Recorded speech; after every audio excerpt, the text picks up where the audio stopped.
escuchado que también que se pueden abrir puertas a través de películas, en específico de terror. No sé si esto sea cierto o no, usted nos dirá. No, es que depende de la fe. Nosotros en lógica estudiamos un principio, las cosas se reciben a la manera de quien las recibe. Entonces yo puedo meterme a una página de internet donde te enseñan a hacer pactos con el demonio, ¿no? Con Dios, aunque yo haga eso, no me pasa nada, porque no estoy creyendo que a través de eso yo voy a hacer un pacto con el demonio. Entonces depende de la persona, ¿no? Tuvimos un caso de una muchacha que tenía 11 años y sus papás se peleaban constantemente y entonces ella en internet vio, para que no haya conflicto en tu casa, expúlsalos, ¿no? Y a él le dicen la receta y lo hace. Y ve que sus papás más o menos empiezan a llevarse bien. Y entonces ella cree que fue por lo que hizo, que se llama el endulzamiento, ¿no? Y entonces ella va creyendo que tiene un poder sobre influir su destino, su ánimo, su salud. Y eso es lo que fascina, ¿no? Porque se siente en Dios. Finalmente, cuando le pregunté que cómo había sido poseída, me, a medianoche se metió a esa página que ella acostumbraba y había este pacto, ¿no? El demonio empezó a hacerlo como paso por paso y sintió que desde las piernas entró algo frío y se fue apoderando de ella. Y fue, yo en aquel tiempo no era exorcista y entonces la señora me pidió que lo ayudara. Y digo, podemos ir a su casa por si hay alguna infección. Cuando hay personas, siempre en los hogares hay suciedad, desorden, una situación que es yo, pues oscuro, ¿no? Como por el descuido. Y entonces cuando empezamos a hacer la liberación o la oración contra la infección demoníaca, que también está en el apéndice del rito,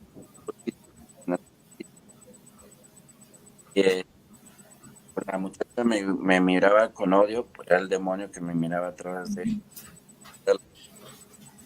Entonces yo le digo, agárrenla, no dejen que lo voy a subir. Y está su recámara y atrás tenía el lugar donde le daba culto como bruja al diablo. Ahí tenía parafernalia, ¿no? Sus velas, sus estrellas demoníacas y todo eso. Y sus conjuros y todo eso. Y lo voy saliendo, ahí estaba ahí en la puerta como, pues, serpenteando, ¿no? Pero yo no podía hacer ahí nada porque fue precisamente aquí. Vamos. Y él me pidió que le ayudara a hacer por el caso en donde porque sienten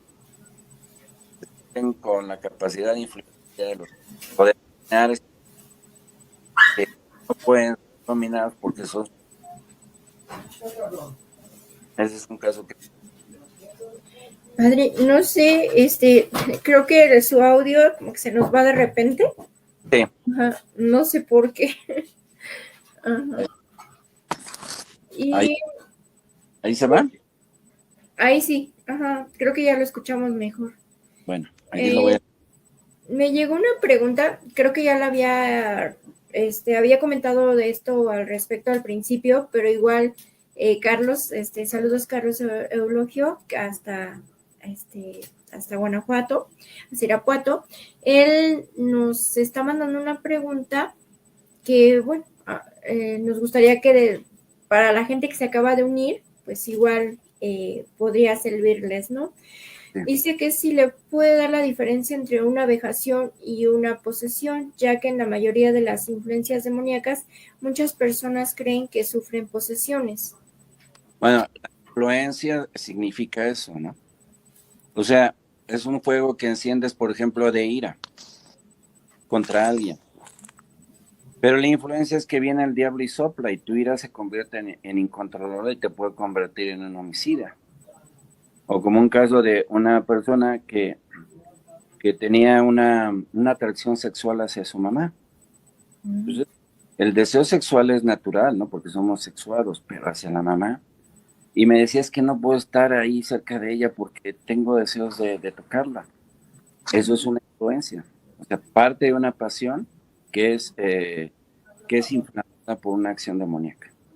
Ahí es cuando se habla de una fuerte tentación, ¿no? Y se hace la oración que está en el apéndice 2, que es súplicas contra el poder de las tinieblas y que puede hacer cualquier fiel. La vejación es una acción directa sobre la persona al golpearla, al rasguñarla, incluso hasta violarla, ¿no? Con los demonios del sexo. Entonces, la vejación es una acción directa. Yo he visto cómo salen volando personas que están al lado mío, salen volando 3, 4 metros, ¿no? Entonces, y no hay nadie. Y eso ya es la vejación, ya es la acción directa sobre el fiel. Hay quien amanece con rasguños, con moretones, ¿no? Que les pegan. En un caso, por ejemplo, casi siempre las personas que reciben un maleficio a veces sienten el momento en que se lo hicieron, porque sienten como un golpe, ¿no? Un golpe, como un aire que entra en ellos. Pues ya eso es el maleficio y ya depende de lo que quiera la persona malvada o el mismo demonio para esa pobre persona, ¿no? Eso ya son vejaciones, pero se sienten en el cuerpo. Y lo otro no siempre. A veces es la imaginación, a veces son los sentidos, ¿no? Entonces es la diferencia. Entonces la vejación es una acción extraordinaria del demonio. Y la influencia demoníaca puede ser alentada por uno mismo. Si esta muchacha que tenía un deseo sexual sobre su mamá, que ya estaba casada y tenía hijos, se ponía a ver pornografía, pues claro que alimentaba el deseo, ¿no? Lujurioso de eso. Entonces hay que apagar esos fuegos. Poco a poco lo que han encendido hay que irlos apagando con la fe y pedirle a Dios castidad. Pero eso es una lucha espiritual, ¿no? Porque la gente cree que es que nosotros hacemos como lo que hacen los mentirosos ocultistas o esotéricos o chamanes o brujos, que todo depende de lo que ellos digan, de cómo lo hacen, de las cosas que usan. No, aquí lo fundamental es la fe de la persona que está pidiendo el auxilio divino, porque Cristo actúa a través de nosotros, es Cristo el que nos libera, no nosotros. Es la oración pública de la iglesia para sustraer a una persona de la acción del demonio, del exorcismo. Entonces, es diferente la influencia a la vejación. Ya la vejación, ya les cuento, ya es una acción directa sobre la persona. Ya. Y ahorita que está tocando este punto, ¿esta acción extraordinaria del demonio solo se manifiesta sobre las personas o también puede llegar a ser en casas o en alguna otra cosa material? Y sobre casas, sobre animales. Me tocó ir a un caso, un caballo amanecía con la crin trenzada, como se ve en la chocolita, también su cola, y, y su establo, bueno, su caballeriza estaba llena, pintada de signos con carbón, extraños.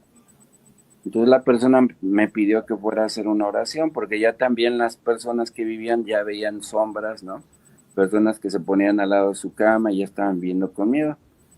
Entonces cuando empezamos a hacer la oración, la persona que me pidió hacer la oración fue la que se desvaneció, porque ella se había metido en el Feng Shui. Y Oh, le dijeron, aquí hay algo que no deja que la energía esté. Ah, ese crucifijo, quítalo. Ah, esa imagen de la Virgen, quítalo. ¿Y qué ponen en su lugar? Espejos o el dragón, ¿no? Eso es lo que les decía, no amar a Dios con todo tu corazón y no darle culto a Él.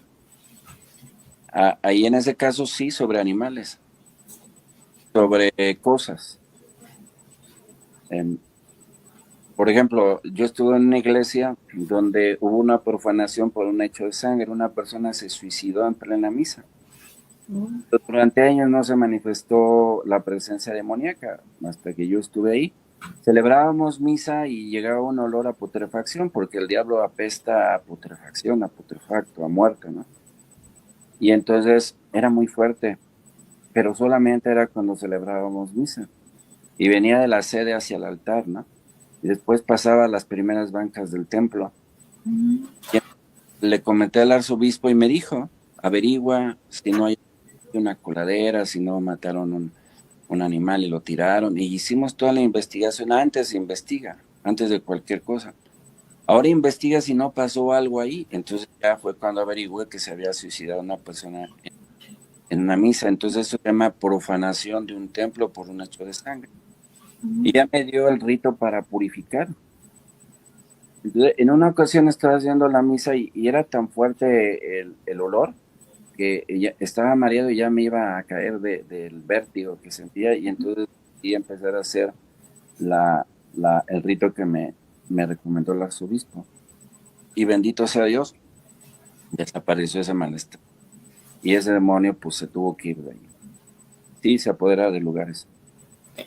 De hecho, también nos acaba de llegar otra pregunta de Carla Arruza, que dice, si una casa es exorcizada, ¿se puede meter el diablo de nuevo?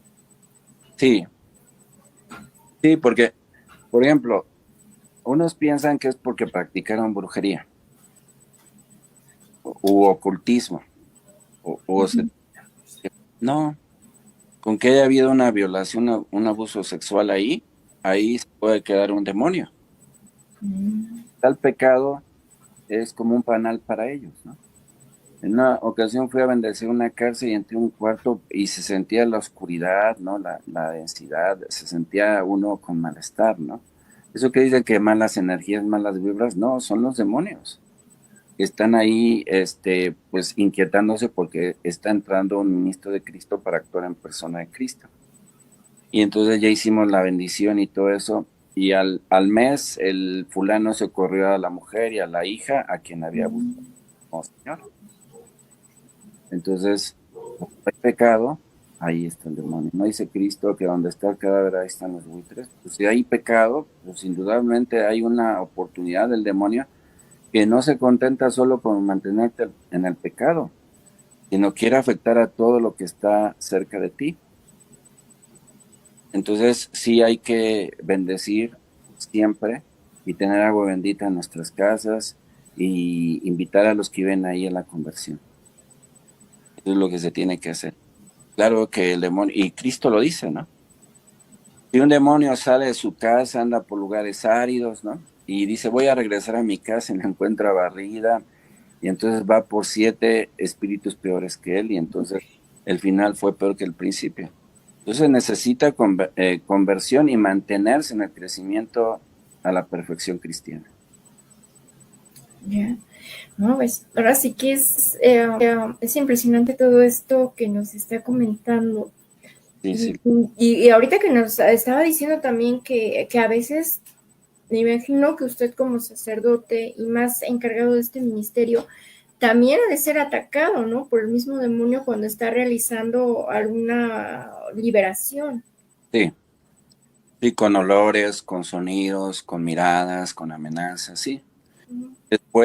Después cuando uno está solo también empiezan a intimidar, porque claro, ellos no se quedan contentos cuando se les va una presa, ¿no?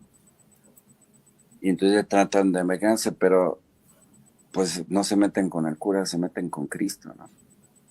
Entonces cuando ellos se dan cuenta en su soberbia que no pueden nada con nuestro Señor, pues terminan por irse, ¿no? Entonces nada más, por ejemplo, el detente enemigo, Jesús está conmigo, ¿no? Oh Sagrado Corazón de Jesús, en ti confío, tu fe, oh la Magnificat, oh Madre mía, confianza mía, cúbreme con tu manto protector. Ese recurso de invocar a la Virgen es efectivo, es poderoso, porque la Virgen es una madre, es madre nuestra, que nos ama y que nos protege tiernamente, especialmente de estos seres, ¿no? Cuando nosotros tenemos violencia, por ejemplo, en mi experiencia en los energúmenos, en los poseídos, en los vejados, en los obsesionados, y están violentos y están agresivos, uno invoca a la Virgen. y llega una paz, ¿no? Una tranquilidad a ellos. Porque la Virgen tiene la pureza y tiene esa intercesión poderosa ante su Hijo. Entonces siempre tener una devoción a nuestra Madre Santísima y aprenderse de memorias magníficas, ¿no? Que es una oración, oh Dios te salve, Reina Madre. Cualquier oración de la Virgen sirve para aplacar la acción demoníaca en contra de nosotros, de los lugares o de los animales. Ya. Y también me imagino que por esa razón de que es una actividad bastante fuerte, ahora sí que se ponen al tú por tú con el demonio, por esa razón no hay tantos sacerdotes exorcistas. Porque hay muchos mitos Mm. que te van a revelar tus pecados, ¿no? Uh-huh. Entonces no pueden leer tu mente. Además, el que los expulsa no eres tú, es Jesucristo. Y es la fe de la persona que está pidiendo la libertad, ¿no? Así es que aquí el protagonismo es de Cristo. El libertador es Cristo. Nosotros somos medios para que la persona sea tocada por Cristo y liberada por Cristo. Pero de esos eventos, esa persona atormentada va a salir con fe, con esperanza, llamando más a nuestro Señor. Por eso de los males Dios saca bienes. Sí. Y ustedes como sacerdotes exorcistas, ¿en qué momento, después de ser sacerdote diocesano o de alguna comunidad religiosa, en qué momento ustedes deciden ser o estar en este ministerio del exorcismo, o todos pueden estar aptos para ello, o tienen que tener ciertas cualidades? Bueno, primero es un carisma. Los dones del Espíritu Santo es para la edificación personal, con miras a la perfección cristiana, la santificación. Y los carismas es para el servicio del pueblo de Dios. Entonces, es un carisma. Dios es el que suscita a los exorcistas. Luego, el derecho canónico tiene normativas, ¿no? Que centra niños, que tenga sabiduría, rectitud de vida, ¿no? Integridad de vida, y que sea nombrado o autorizado por el obispo, ¿no? Que es el responsable de las comunidades de fieles, ¿no? En su región. Entonces, ante todo eso, entonces uno no se prepara, ¿no? No es como si uno fuera a ser un boxeador o un luchador, no. O sea, si Dios te llama, Dios te va a dar el llamado y te va a hacer, te va a dar a conocer el carisma, como a mí me lo dio a conocer, ¿no? Por ejemplo, yo no creía en esto ni en todas estas cosas porque yo era una persona muy racionalista, ¿no? Y me metieron esas ideas de los exégetas que dicen que el mal es un símbolo del mal humano y que el diablo representa eso, ¿no? O lo que diga Feuerbach, ¿no? Que el demonio es la proyección del inconsciente colectivo, etcétera, etcétera, ¿no? Entonces decían, no, pues esos son cuentitos, ¿no? Son medievales y todo eso. Entonces muchos sacerdotes, por sentirse modernos y decir no soy un retrógrada que cree en las cosas del medievo, pues yo niego la existencia del demonio. Pero ese sacerdote, pues le falta la doctrina. Pues entonces Cristo que expulsó, ¿no? Uh-huh. Y al Papa Juan Pablo II le dijeron una vez eso. Fíjese que hay sacerdotes que niegan la existencia del diablo. Dice, pues a ese sacerdote le falta evangelio, ¿no? Le falta fe. Pero no negando va a dejar de existir. O no creyendo en que existe, que va a dejar de hacer su obra, ¿no? Su obra es asociarnos a su rebelión. Es lo que quiere el maligno. Entonces, es un carisma. Por ejemplo, aquí nos organizamos para confesar en Cuaresma por decanatos. Entonces, yo en 2 parroquias vi un penitente que estaba formado, éramos como 5 sacerdotes. Yo percibía que tenía algo extraño. Y yo no quería confesarlo, porque necesito el permiso, solo estaba en el Ministerio de Liberación y Sanación y auxiliar de exorcista, pero no era exorcista. Entonces me cambié 3 veces de lugar. Entonces ya entré a la sacristía, porque tenían ahí un conjunto, y yo dije, bueno, ya no va a entrar. Y cuando veo va entrando, ¿no? Entonces ya me va diciendo sus pecados que tienen que ver con el sexo y sufría mucho y estaba atormentado. Y en cuanto pongo la mano, empieza a convulsionar y empieza a manifestarse el demonio, ¿no? Entonces el reclinatorio se levantó del piso y el sacristán que estaba viendo corriendo y me dejó ahí solo, ¿no? Ujú. Pero entonces empecé a pedirle a Cristo que lo liberara. Esa es una oración deprecativa que sí podemos hacer cualquier sacerdote, ¿no? No es imperativa, ¿no? Te conjuro, Satanás, padre de la mentira, raíz del mal, causante del dolor. Eso solamente el exorcista. Pero las deprecativas sí. En el nombre de la Santísima Trinidad, del Padre, del Hijo, del Espíritu Santo, te ordeno que dejes en paz a este Hijo de Dios, ¿no? Creado a imagen divina, comprado con la sangre preciosa de Cristo. Y se liberó. Y entonces se fue como yéndose hacia abajo y empezó a llorar, a llorar, a llorar, a llorar. Y yo decía, pues es la impresión, el miedo, el poder de Cristo bajo su cabeza y la expulsión de ese demonio que se estaba atormentando.